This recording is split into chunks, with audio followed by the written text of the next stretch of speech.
Hola, buen día, queridos, queridas estudiantes de segundo tercera de Rivadavia de este año 2020, este año tan particular que nos toca cursar a distancia. Bueno, quería hacerles esta clase filmada porque tiene, digamos, una complejidad y me gustaba poder acompañarlos de esta manera. ¿Cuál es la complejidad de esta clase? Bueno, tenemos que unir dos temas que no solo hay que entenderlos en el tiempo, sino que hay que entenderlos en el espacio. Nosotros veníamos viendo toda la primer parte de esta cursada, historia europea. Vimos todo lo que era el mundo feudal, ese final de la Edad Media, esa Edad Media que termina más o menos por el 1500, esa Edad Media que se da principalmente en Europa, donde lo importante o la vida política, económica y social sucedía en algo que se llamaba feudo. ¿Bien? Y el feudo es tan importante como hoy son los países y como en su momento también fueron los reinos. Por eso hablamos del feudo como unidad política, económica y social. ¿Bien? En esos feudos sucedía toda la vida de Europa, que eso ya lo conversamos y dijimos que había para esa época como dos sectores sociales, los señores feudales, que eran los dueños del feudo, que era el castillo, la fortaleza que rodeaba el castillo y todas las tierras de alrededor, y los campesinos, que eran como parte de esa tierra. Por lo tanto, el señor feudal consideraba que si él dejaba que esos campesinos se quedaran en la tierra, tenían que pagarle como un alquiler, una cosa así. Un alquiler carísimo, una cosa abusiva como eran los señores feudales, pero esa sociedad se sostuvo así hasta lo que nosotros conocemos como la crisis del siglo XIV, que es esa que ustedes también me narraron acerca de la ratita que venía, que trajo esa enfermedad que era la peste bubónica, que se enfermó muchísima gente, digamos, tomémoslo como un fenómeno similar al que está pasando el mundo ahora, pero en ese caso sucedió por suerte solo en Europa, ¿no? Por suerte digo porque no afectó al resto del mundo como esta gran pandemia. Y esa epidemia de la peste negra o la peste bubónica, como se la conocía en ese momento, bubónica porque se inflamaban los ganglios y a los ganglios se le decían bubones en ese momento porque se hacían como unas bolitas, entonces por eso era bubónica. Terminó muriendo el 40% de la sociedad europea del siglo XIV. La mayoría eran campesinos y el señor feudal seguía pidiéndoles a las familias campesinas que no le importaba que de una familia de 10 personas hayan fallecido 4. Él quería seguir cobrando la misma cantidad de renta que percibía cuando había 10 personas. ¿Cómo era la renta? ¿Cómo era ese impuesto que se aplicaba? Y bueno, era por sobre el trabajo de la tierra. La producción que obtuvieran esas familias campesinas le tenían que dar una gran cantidad, es más, casi toda prácticamente, al señor feudal. Si antes eran 10 y ahora son 6, para él era lo mismo. Frente a tanta presión impositiva, tanta persecución de impuestos sobre los que menos tenían, sobre los campesinos, muchos de estos campesinos, estas familias presionadas, se escapan de los feudos y le piden asistencia a algunos pocos reyes que todavía perduraban en esa Europa medieval.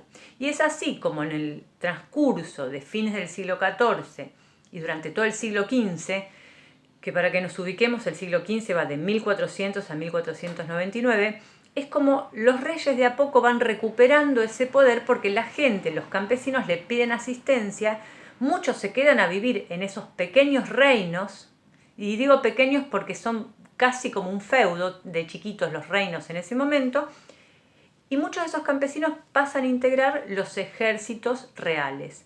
Entonces los reyes se fortalecen porque tienen ejércitos más grandes, y de a poco entramos en la transición de fin de la Edad Media, donde el señor feudal empieza a perder importancia real porque se queda sin campesinos y sin ejército, y los reyes de a poco recuperan el poder político y después económico y social. A esta transición la conocemos como el fin de la Edad Media y el principio de la Edad Moderna. Ahora bien, en ese principio de la Edad Moderna es la tercera de las edades de la historia que nosotros vimos a principio de año y que ustedes en su carpeta tienen la línea de tiempo con las 4 edades. Edad antigua, Edad Media, Edad Moderna, Edad Contemporánea. La edad moderna, que es la que vamos a entrar ahora, va de fines del siglo XV hasta fines del siglo XVIII. En tiempo es la edad más cortita, pero es la que pasan más cosas, porque en realidad para muchos es un momento de transición, de cambio, de un modelo feudal a un modelo capitalista. ¿Bien? Entonces, ¿qué es lo que sucede a fines del siglo XV en Europa? Entre otras cosas, empieza a cambiar la forma que tienen los científicos de ver el espacio. Aparece lo que se llama como la revolución copernicana, donde se descubre, se plantea la posibilidad de que la Tierra no sea plana, de que la Tierra es esférica, es redonda y que la Tierra gira alrededor del Sol. Para una sociedad tan antigua que sostenía que la Tierra era plana, sostenida por 4 tortugas o 4 elefantes, y que si navegabas hacia el este o hacia el oeste te caías, imagínense lo revolucionario que fue ese cambio, que de hecho no lo aceptaron en el momento en absoluto, mucho tiempo después. No solo eso, aparecen nuevos elementos técnicos que facilitan la navegación, y uno de ellos, el más importante para nosotros, es la invención de la brújula, que la brújula funciona gracias al campo propio magnético que tiene la Tierra en el norte, en el polo norte. Entonces, justamente por ese magnetismo, se crea un sistema donde una aguja que está suspendida, generalmente sobre un espacio líquido, siempre va a rotar, si está imantada, hacia el norte. Por lo tanto, la brújula, o el invento de la brújula, lo que le permite a los navegantes en esa época es animarse a salir a mar abierto, porque hasta ese momento la navegación se daba solamente o de noche, porque tenían solo mapas estelares, o si era de día, iban mirando la costa, por lo tanto no se animaban a mar abierto. Ahora bien, durante el día, con la brújula, los navegantes tienen la posibilidad de animarse a salir. En este contexto es que aparece un navegante genovés, que es Cristóbal Colón, diciendo que él quiere llegar a la India. Y presten atención a esto porque vamos a necesitar ayuda de la geografía. Está en España, quiere llegar a la India. ¿Por qué quiere llegar a la India? Porque en ese momento se traían productos de lujo de la India. Por ejemplo, las sedas, las telas de seda que eran para hacer esos vestidos lujosos solamente para un sector social, para la nobleza. También traían las especias, que eran muy importantes, sobre todo la sal y la pimienta, porque en ese momento no existían las heladeras, y todas las carnes que se comían había que saborizarlas, porque si vos faenabas o matabas un animal, tenías 3-4 días para comerlo, porque si no la carne se pone rancia y toma feo olor. Entonces, la sal y la pimienta tapaban ese gusto feo que tenían las carnes, ¿bien? Pero no solo eso. Económicamente, también a fines del siglo XV, empieza a ocurrir un cambio en la mentalidad de las personas que se dedican justamente a la economía. Se empieza a sostener que la riqueza de un Estado se mide por la cantidad de oro y de plata que ese Estado tiene acumulado. ¿Bien? Hasta ese momento, el más poderoso era el que tenía más tierras, que era el señor feudal, porque con las tierras pagaba favores. A partir de ahora, no, aparece esta nueva doctrina económica que vamos a llamar mercantilismo. Entonces, lo que Colón sostiene es que si sigue hacia la India, es probable que en el medio encuentren distintos espacios donde obtener oro y plata. Entonces es así que habla con los reyes de España, los reyes católicos, que son Isabel de Castilla y Fernando de Aragón, que se acaban de casar, que acaban de unificar todo lo que es España, y le pide que financie la expedición. Isabel la Católica, Isabel de Castilla, que acababan de conquistar la última provincia española que quedaba en manos de los musulmanes, pues los musulmanes habían ocupado toda España durante 8 siglos. Bueno, a fines del siglo XV acaban de reconquistar la ciudad de Granada, estaba re feliz Isabel la Católica. Entonces lo que hace es decirle a Colón que sí, que le financia la expedición, que le va a dar 3 naves, que son estas 3 carabelas, que en realidad no eran, 2 eran carabelas y otra era una embarcación portuguesa que se llama nao, y que elevar la tripulación, porque piensen que en ese momento necesitamos gente que reme, porque no existían las tecnologías, los motores que existen ahora. Como nadie quería alistarse para subirse a las carabelas de Colón, porque Colón decía que si navegaba hacia donde se pone el sol iba a salir por donde sale el sol, y todo el mundo creía que la Tierra era plana, lo que decide la reina es mandar a todos los que están en prisión condenados a muerte, porque la lógica es, si vos estás condenado a muerte, te vas a morir o te caes si la Tierra es plana o nosotros, el gobierno, te va a matar igual. ¿Bien? Entonces, toda esa gente es la que sube a estas 3 carabelas para remar. Y bueno, efectivamente, salen de lo que se llama Puerto de Palos en España para principios de septiembre y el 12 de octubre llegan al Caribe. ¿Bien?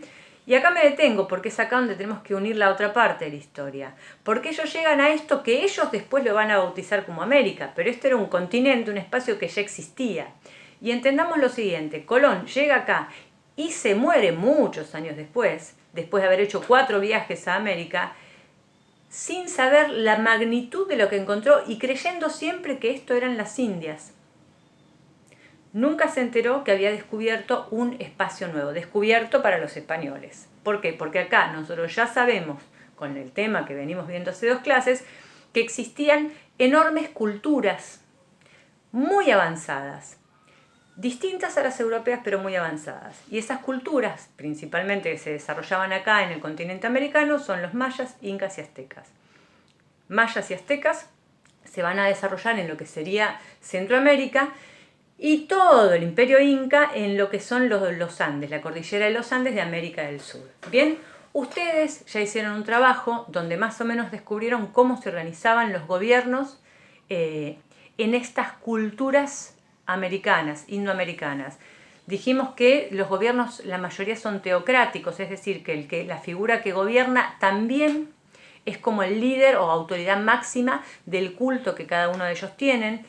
Dijimos que desarrollan la escritura los mayas y los aztecas. Los incas no tienen escritura, tienen un sistema distinto de contabilidad donde trabajan con hilos y demás que se llaman quipus, pero no desarrollan escritura, es un pueblo ágrafo. Y son imperios. ¿Y qué quiere decir imperio? Quiere decir que hay una cultura que va sometiendo a otras y las va incluyendo dentro de un sistema tributario. Es decir, los aztecas, en el caso de México, van a ser un pueblo guerrero que para sostenerse necesita ir conquistando a otras pequeñas comunidades para cobrarle tributo. Y ese tributo no solo se paga generalmente, no en dinero, pues no tienen la concepción que nosotros tenemos de dinero. Se paga en especias, digamos. Los pueblos pescadores tienen que dar pescado, los pueblos agricultores dan productos de la tierra y demás. Y no solo eso, sino también para los sacrificios necesarios para los cultos que ellos tenían. Que quienes pudieron ver la película Apocalipto, eso se ve muy bien.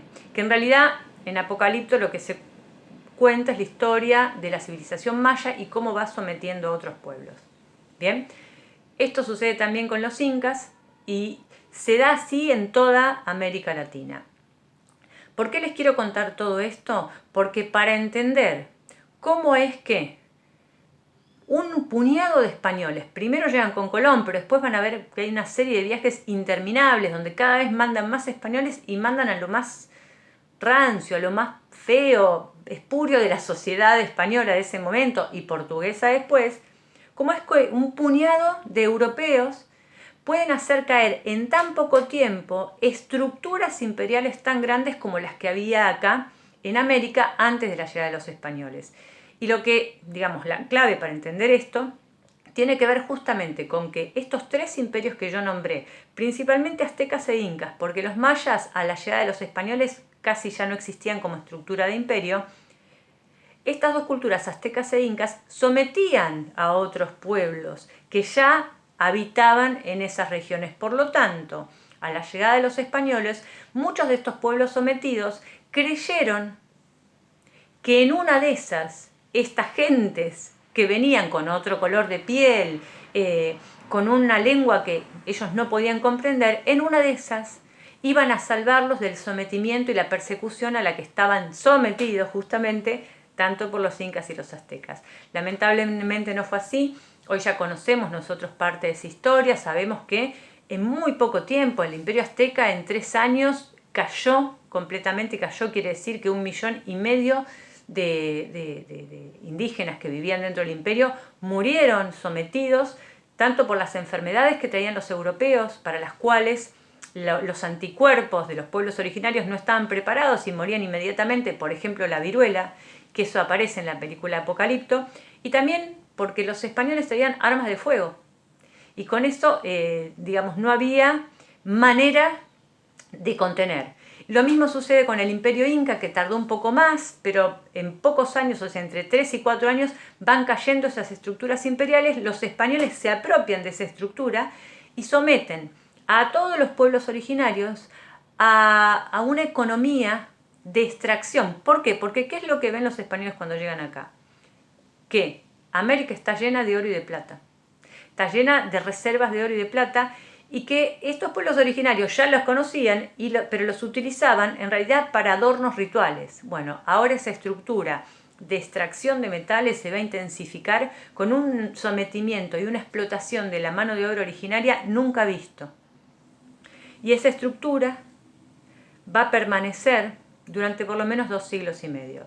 Y ahora, para cerrar y ordenar, desde la llegada de los españoles en 1492, que Colón llega al Caribe, hasta más o menos 1560, que es donde un virrey de apellido Toledo organiza el virreinato del Perú, todos esos años nosotros lo conocemos como el periodo de conquista. ¿Por qué de conquista? Porque hay un sistema de sometimiento y extracción totalmente desorganizado. Llegan los conquistadores, algunos son privados y otros los manda la corona española, y empieza el saqueo, pero no hay un sistema de retorno de esas riquezas a España, ¿sí? Se lo quedan ellos, es un descontrol. Ahora bien, a partir de la llegada del virrey Toledo y de la organización del virreinato del Perú, se empiezan a organizar también así el virreinato de Nueva España, y por lo tanto es un saqueo, porque no deja de ser un saqueo y un sometimiento de la mano de obra nativa, pero organizado. Una estructura de extracción y de saqueo organizada, que eso termina con los procesos de las guerras de independencia desde 1810, que empieza con la Revolución de Mayo acá en el Río de la Plata, hasta 1824, que cae el virreinato del Perú. Pero eso es otra parte de la historia. En total va a haber 4 virreinatos en América Latina. El primero es el de Nueva España, que está en México, sobre la estructura imperial azteca. El segundo es el virreinato del Perú, que se va a sostener sobre la estructura del Imperio Inca.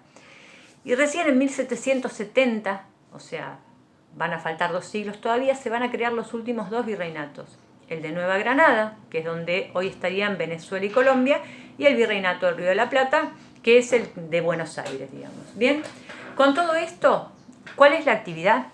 Nosotros necesitamos entender este vínculo entre España, a la cual vamos a llamar metrópolis, ciudad madre, y sus colonias en América. Necesitamos una buena ubicación en el mapa. ¿Qué es lo que tienen que hacer? Es armarse ustedes con el material que tengan en casa, grandote, un mapa. Pero lo tienen que dibujar ustedes, un planiferio. Es decir, a ojo y como si fueran esos mapas antiguos que tenían, por ejemplo, Jack Sparrow en sus expediciones, que miraban esos mapas viejos y antiguos. Bueno, vamos a jugar a que tenemos esos mapas. Y yo necesito que los hagan y que solamente tengan los 5 continentes y los 3 grandes océanos. Quien quiera agregar también el continente antártico puede, y el océano Ártico y Antártico también. Pero tratemos de darle un estilo propio. Necesito que cada uno tenga su propio mapa en gigante para poder trabajar sobre ese mapa como si fuera un juego de mesa, trabajar los viajes de ida y vuelta de Colón. Yo les voy a mostrar ahora, por si alguno no conoce el juego del TEG, les voy a mostrar cómo es ese mapa. Porque la idea es que podamos hacer algo así. Vean, acá. Muchos de ustedes lo deben conocer. Este es el TEG. Ven que es un planiferio que no tiene todos los países, pero que juega a ser como un mapa antiguo. Y este otro, de acá arriba, es todo un mapa de lo que ocupó en América Central el Imperio Maya. Eso no se los voy a pedir, por supuesto, pero bueno, la idea es que para la semana que viene, con el material que tengan en casa, hoja en blanco, que del otro lado tenga algo, lo que sea, si tienen cartulina, papel, afiche, con lo que sea, arman un mapa planiferio con los 5 continentes. No hace falta que pongan los países vamos a ir agregando los que nosotros necesitamos para entender, y los océanos, ¿bien? Porque sobre ese mismo mapa vamos a empezar a ilustrar, a poner justamente nuestras propias naves, que las vamos a crear nosotros, para ver cómo son esos viajes de Colón, a dónde llegan y qué es lo que empieza a desestructurarse a partir de la llegada de los españoles. Bueno, hasta acá llegamos. Es un video de 20 minutos, es largo, yo sé que es demasiado. Igualmente para que me vean un rato, para que se puedan divertir un poco de estos profes youtubers, que tanto nos cuesta trabajar de esta manera. Pero bueno, espero que hayan comprendido las consignas y espero ver las producciones de ustedes para el jueves que viene. La idea es que la puedan pasar bien y que si quieren hacerlo en familia, con hermanos, hermanas, está perfecto. El mapa tiene que respetar más o menos la idea de estos 5 continentes. Un poco, porque es para un juego. Vean, quien tiene, y si no el que no lo tiene al TEG, que es este juego, lo puede googlear. Van a ver que es un mapa que no respeta en absoluto las divisiones políticas de la geografía. Solo necesito la forma de los 5 continentes. Nada más, ¿sí? Y que lo puedan colorear, que puedan hacer como que es un mapa antiguo, ¿sí? Bueno, un gusto haberles dado esta clase. Nos vemos la semana que viene y bueno, espero que estén todos y todas bien, ustedes y sus familias. Adiós.